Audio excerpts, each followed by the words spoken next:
11월 11일 목요일 가정 영성 회복을 위한 가정 예배를 시작합니다. 다 같이 주님 가르치신 기도합니다. 하늘에 계신 우리 아버지, 아버지의 이름을 거룩하게 하시며 아버지의 나라가 오게 하시며 아버지의 뜻이 하늘에서와 같이 땅에서도 이루어지게 하소서. 오늘 우리에게 일용할 양식을 주시고 우리가 우리에게 잘못한 사람을 용서하여 준 것 같이 우리 죄를 용서하여 주시고 우리를 시험에 빠지지 않게 하시고 악에서 구하소서. 나라와 권능과 영광이 영원히 아버지의 것입니다. 아멘. 찬송가 366장 어두운 내 눈 밝히사, 찬송가 366장을 부릅니다.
이 시간 우리에게 주시는 하나님 말씀은 신약성경 마태복음 20장 29절로 34절입니다.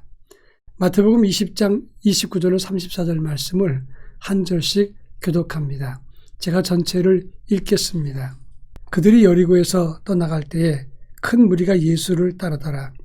맹인 두 사람이 길가에 앉았다가 예수께서 지나가신다 함을 듣고 소리질러 이르되 주여 우리를 불쌍히 여기소서 다윗의 자손이여 하니 무리가 꾸짖어 잠잠하라 하되 더욱 소리질러 이르되 주여 우리를 불쌍히 여기소서 다윗의 자손이여 하는지라.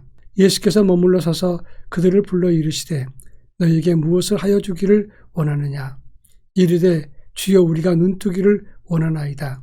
예수께서 불쌍히 여기사 그들의 눈을 만지시니 곧 보게 되어 그들이 예수를 따르니라. 아멘. 우리가 믿음을 가지고 확신 속에서 어떤 일을 한다고 해도 장애물이 없는 것은 아닙니다. 믿음과 확신 그리고 장애물이 생겼을 때 이것을 하나님의 도우심을 의지하면서 뚫고 나가는 것, 이런 사람이 큰 일을 이루고 하나님 역사를 나타낸다고 하는 것입니다. 오늘 우리가 읽은 본문의 말씀은 여리고성의 맹인이요 그리고 거지였던 바디메오 사건입니다. 오늘 본문의 말씀 보면 맹인 두 사람이 길가에 앉았다가 예수시란 소리를 듣고 소리를 질렀다고 했습니다. 그런데 같은 사건을 마가복음 10장 46절부터 52절의 말씀을 보면 그는 여리고성의 거지 맹인 바디메오라 이렇게 기록하고 있습니다. 바디메오라고 하는 것은 디메오의 아들이라 그런 뜻입니다. 이 본문에서 오늘 우리에게 주시는 교훈이 무엇인가를 함께 살피도록 하겠습니다. 먼저 30절 말씀 보면 맹인 두 사람이 길가에 앉았다가 예수께서 지나가신 때 그 소리를 듣고 주여 우리를 불쌍히 여기소서 다윗의 아들이여 이렇게 했다는 것입니다. 오늘 본문 29절에 보면 예수님께서 여리고에서 떠나실 때라고 기록을 하고 있습니다. 아마도 이들은 길가에 앉았다가 구걸을 했을 것입니다. 혼자 구걸하는 것보다 두 사람이 같이 있으면 덜 외로울 것 같아서 아마 둘이 같이 구걸을 했을 것입니다. 그런데 예수님께서 그 길을 나가신다는 소리를 듣고 그들은 예수님께 소리질렀다고 하는 것입니다. 이것은 두 가지 의미가 있는데 첫째는 예수님께서 여리고를 떠나실 때 예수시라는 소리를 듣고 소리질렀다는 것입니다. 예수 떠나면 언제 다시 볼 줄 모릅니다. 이 기회를 놓칠까 봐 그들은 예수를 향해서 소리질렀던 것입니다. 우리도 우리의 문제, 해결의 기회, 때를 놓치지 말아야 된다고 하는 것입니다. 영성 회복도 때가 있는 것이고 문제 해결도 다 때가 있다고 하는 것입니다. 그 때를 놓치면 중요한 것을 잃게 됩니다. 그리고 또 한 가지 의미는 마태복음에서는 분명히 두 명의 맹인이라고 했는데 마가복음 10장에서는 거지와 맹인 바디메오라 이렇게 한 사람 이름만 언급했습니다. 또 누가복음 18장에서는 한 맹인이 소리질렀다라고 했습니다. 분명히 두 사람이 같이 있었는데 왜 마가복음과 누가복음에서는 한 사람인 것처럼 기록했을까 하는 점입니다. 그 중에 한 사람은 예수를 향해서 적극적으로 소리질렀고 예수를 적극적으로 신뢰했다고 하는 것입니다. 중요한 것은 예수가 내 앞에 있어도 예수 만나는 사람은 기회를 놓치지 않고 그리고 적극적으로 찾는 사람, 그 사람만이 기억에 남게 된다고 하는 것을 말합니다. 그런 차원에서 거지 맹인 바디메오, 그가 얼마나 하나님을 신뢰하고 예수를 향해서 부르짖었는지 그 사람만 각인되고 나머지 한 사람은 자연적으로 사람 머릿속에서 사라지고 말았다고 하는 점입니다. 이제 30절 말씀 보면 우리를 불쌍히 여기소서 다윗의 자손이여 이렇게 외쳤습니다. 중요한 것은 그들은 보이지 않습니다. 그런데 그들의 귀는 열려 있었기 때문에 예수가 누구신지를 이미 들었습니다. 그리고 예수에 대한 믿음을 가졌다가 보이지 않았기 때문에 예수님 지나가는 소리 듣고 사람들의 이야기를 들으면서 예수를 향해서 소리를 질렀던 것입니다. 여기에 중요한 포인트가 있습니다. 우리는 보이지 않으면 귀라도 열려 있어야 된다고 하는 점입니다. 보이지 않고 귀가 닫히면 손이나 피부 감각이라도 열어놔야 되는 것입니다. 하나님의 진리, 예수께서 나의 구주가 되신다는 것, 우리 문제 해결주가 되신다는 사실, 지금 보이지 않고 들리지 않을 수 있습니다.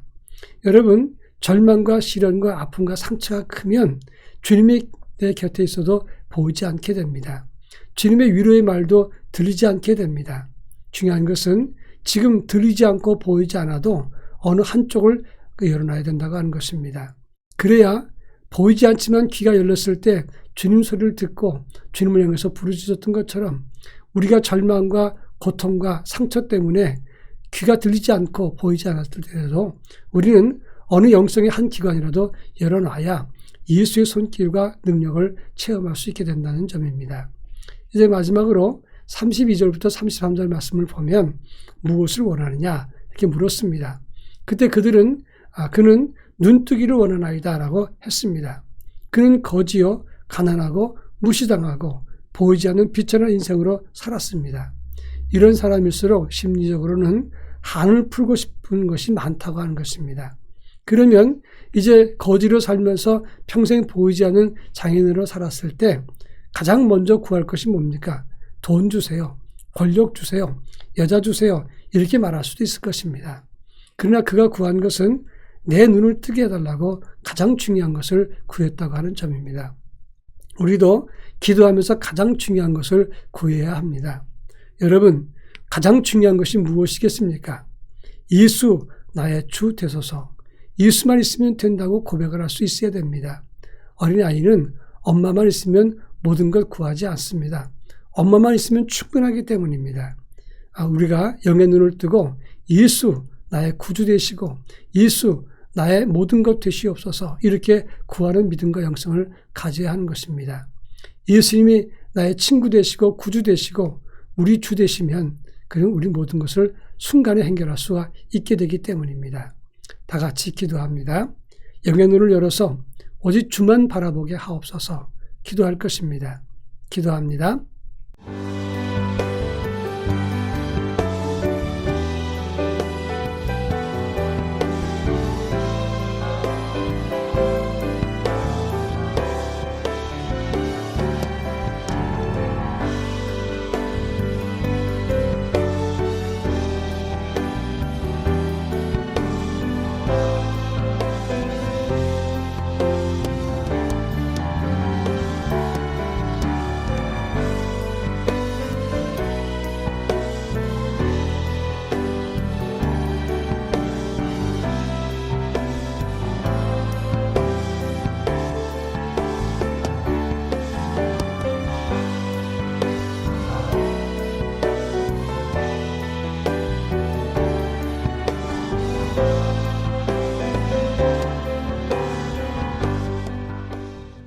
사랑 많으신 하나님 아버지, 우리는 이 바디메오처럼 눈이 보이지 않을 때가 너무나 많습니다. 주님과 주님의 말씀이 내 눈앞에 있어도 보지 못할 때가 많사옵니다. 특별히 귀가 있어도 듣지 못하고 입이 있어도 말하지 못할 때가 많습니다. 이제 영의 눈을 뜨게 하시고 예수 바라보며 가장 소중하신 예수 붙잡고 살아가는 저희 모두가 되게 하옵소서. 예수님의 이름으로 기도합니다. 아멘.